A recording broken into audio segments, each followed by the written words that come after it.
미국 주요 이슈 말씀드리겠습니다. 주가가 하루 동안 좀 많이 빠졌는데요. 2.7%, 2.8%, 나스닥 2.5% 이렇게 해서 무차별하게 좀 빠지는 가운데 일부 실적 발표가 양호했고 가이던스가 양호한 일부 섹터의 일부 종목들이 선방하는 모습을 계속 보이고 있고요. 연초 이후로 보면은 S&P 500이 10.4%, 다우존스가 6.9%, 나스닥이 17.9% 이렇게 해서 나스닥이 더 큰 영향을 좀 받고 있습니다. 일단 5월 3일, 5월 4일까지 그날이 이제 FOMC 미팅이 열리는 날인데 그날 이전까지 지금 계속해서 연준 인사들이나 또는 리서치 기관들에서 통화정책 관련 노이즈들이 나오고 있는 만큼 좀 변동성을 감수하고 가는 상황이어야 될 것 같고요. 그 이후에는 좀 그 정책이 확정이 되면 또는 현실화되면은 좀 다시 그 종목별 섹터별로 펀더멘털을 찾아가지 않을까 그런 생각을 하고 있습니다. 일주일 최근 보면은 우리나라에 비해서 미국이 좀 많이 빠진 상황입니다. 우리나라는 0.3% 정도 올랐고 미국은 마이너스 2.8% 약간 디커플링을 보이는 상황이고요. EPS 기준으로는 일주일간 0.6% 오르면서 이익 추정치는 그다지 크게 주가 빠지는 거에 비해서는 영향이 없는 상황입니다. 다만 이제 통화 정책 이런 것들 그리고 심리에 의한 변동성 구간이라고 생각이 되고요. 주가로 보면은 빅테크들 아닌 것들이나 좀 많이 그 하락을 했고요. 그간 좀 그 빠졌던 금융 쪽에서 실적 발표 이후에 좀 리스크가 좀 완화되면서 JP모건 같은 거 0.5% 정도 올랐고요. 필수 소비재 P&G가 1.7%, 그리고 그동안 좀 에너지 가격에 의해서 상승 모멘텀을 받았던 엑슨모빌 같은 것들도 3.1% 빠졌는데 지난주에 뭐 앞전에 말씀드렸듯이 WTI가 4% 정도 주간 기준으로 빠진 영향을 받고 있는 것 같습니다. 지난주 테슬라가 실적 발표에서 좋은 실적과 가이던스를 내놓으면서 테슬라의 EPS가 일주일간 11.7% 올랐고요. 그런 영향으로 밸류에이션이 100배가 넘었었는데 지금 77배 정도로 내려온 상황입니다. 이익이 증가하면서 밸류에이션이 조금 내려왔고요. 그리고 나머지 빅테크 기업들은 20배에서 30배 정도로 움직이고 있는데 아마존이 한 39.6배, 한 40배 정도로 빅테크 중에서 가장 높은 밸류에이션을 가지고 있고요. 그리고 반도체 기업인 엔비디아도 주가가 많이 빠져서 32.9배로 내려왔습니다. 우리나라 네이버하고 카카오 비교해보면 한 3, 40배 정도의 거래가 되고 있는데 애플이 25.4배, 마이크로소프트가 26배, 구글이 18배 이 정도의 거래가 되고 있어서 약간 상대적 비교가 될 수 있는 상황이라고 볼 수 있을 것 같습니다. S&P 500이 4월 22일 기준으로 PR 18배에 거래되고 있고 PBR 4.3배, ROE 23.6배, 6%의 거래가 되고 있는데 지금 주가가 많이 빠져서 18배 정도 내려왔다는 것은 18배의 역수인 어닝스 일드로 보면은 한 5.5% 정도 됩니다.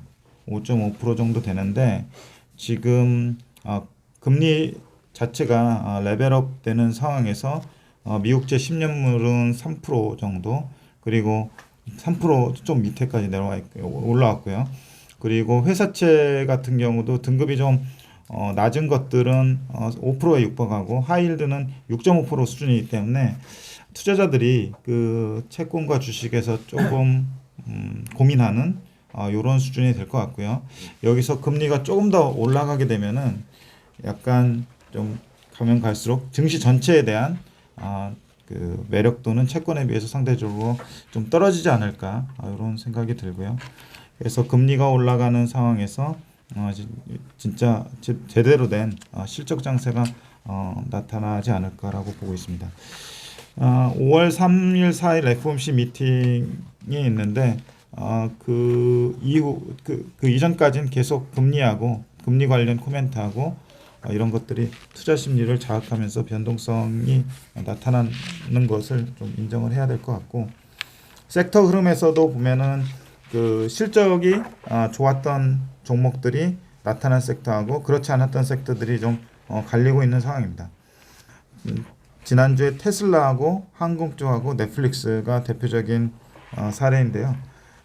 테슬라 같은 경우는 아까 말씀드렸듯이 일주일간 11.7%의 EPS 상향 조정이 있었고요.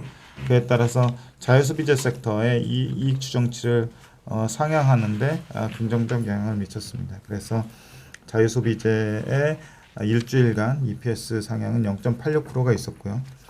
또 항공주들 지난주 실적들이 나왔는데 그 항공 수요 확대에 대한 긍정적 전망에 따라서 항공주가 속해 있는 산업재 섹터의 이익 추정치도 1.47% 정도 상향이 됐습니다. 반면 이제 넷플릭스 같은 경우는 커뮤니케이션 섹터에 속해 있는데 실적 가이던스가 특히 이제 안 좋은 영향을 미치면서 주가도 많이 빠지고 넷플릭스의 실적 추정치도 빠지면서 커뮤니케이션 이익 추정치가 하향됐는데 주간 기준으로 한 0.4% 정도 하향 조정됐습니다. 그 섹터 중에서 좀 작은 섹터는 저희가 좀 작은 섹터 중에 저희가 좀 주목하고 있는 게 홈빌더 섹터인데 주가는 YTD로 31%가 빠져 있고요. 이번 주 화요일 장 마감 후에 홈빌더 중에 MS 1위인 디아호튼의 실적 발표가 예정되어 있습니다. 대표적으로 그 이익 추정치하고 주가하고 좀 따로 가는 섹터라서 좀 주목을 할 필요가 있을 것 같고요. 여기에서 진짜 추정치가 잘못됐는지 실제로 주가가 빠질 만한 이유가 있었는지가 판가름 날 것 같습니다. 그 다음에 보시면 금리는 계속해서 그 트래킹 해야 되는 주요한 매크로 변수라서 좀 자세히 보면요. 미국채 10년물이 2.9%까지 올라와서 주간 기준으로 7bp가 올랐습니다.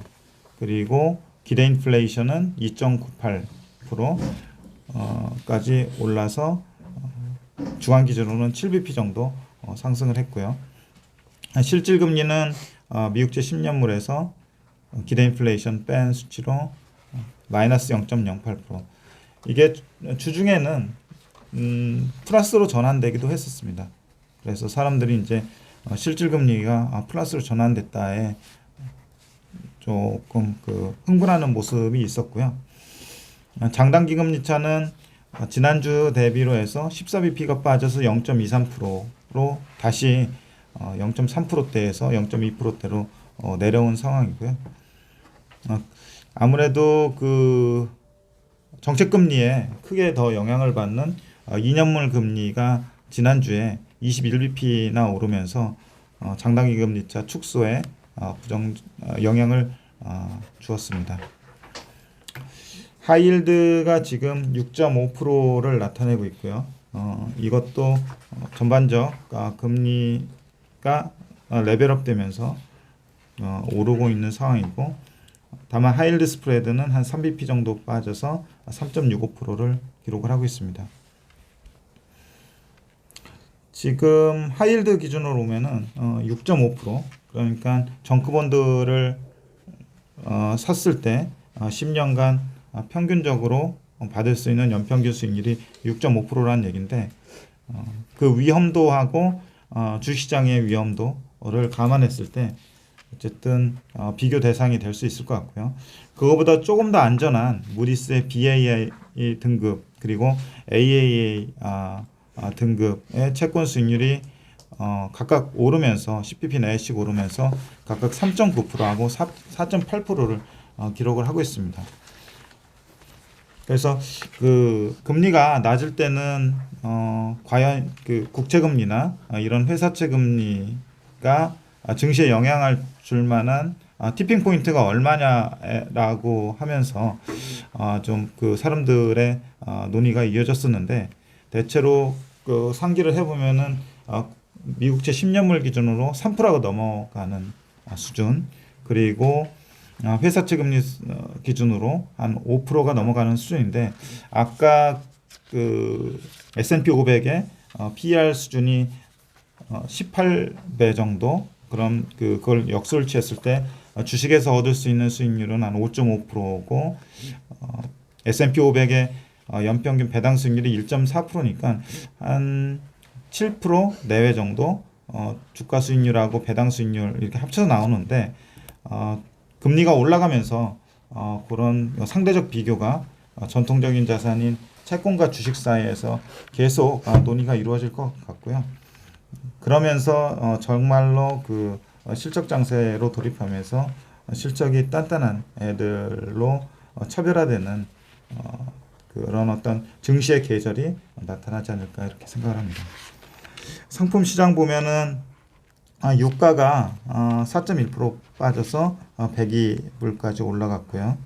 아까 리어카운트 잠깐 논의가 있었는데 원유 채굴하는 리어카운트가 1기가 늘어서 549기가 됐습니다. 불이 역시 2.8% 빠진 4.58불 파운드당 4.58불을 기록을 했습니다. 외환 시장 보면은 달러 인덱스가 계속 올라가고 있고요. 0.6% 올라서 101.12를 기록을 했고 원 달러도 지금 1241.5원을 기록해서 주간 기준으로 1.1%. 그래서 아까 그 중국하고 미국하고 금리 차도 잠깐 코멘트가 있었지만 중국 금리하고 미국 금리하고 이제 거의 그 스프레드 차이가 안 나다 보니까 약간 그 미국이 금리를 높이면서 안전한 미국채로 좀 몰리는 경향이 있을 수도 있을 것 같고요. 그에 따라서 달러 인덱스도 좀 강하게 이어지는 상황이 되는 것 같습니다. 이상입니다.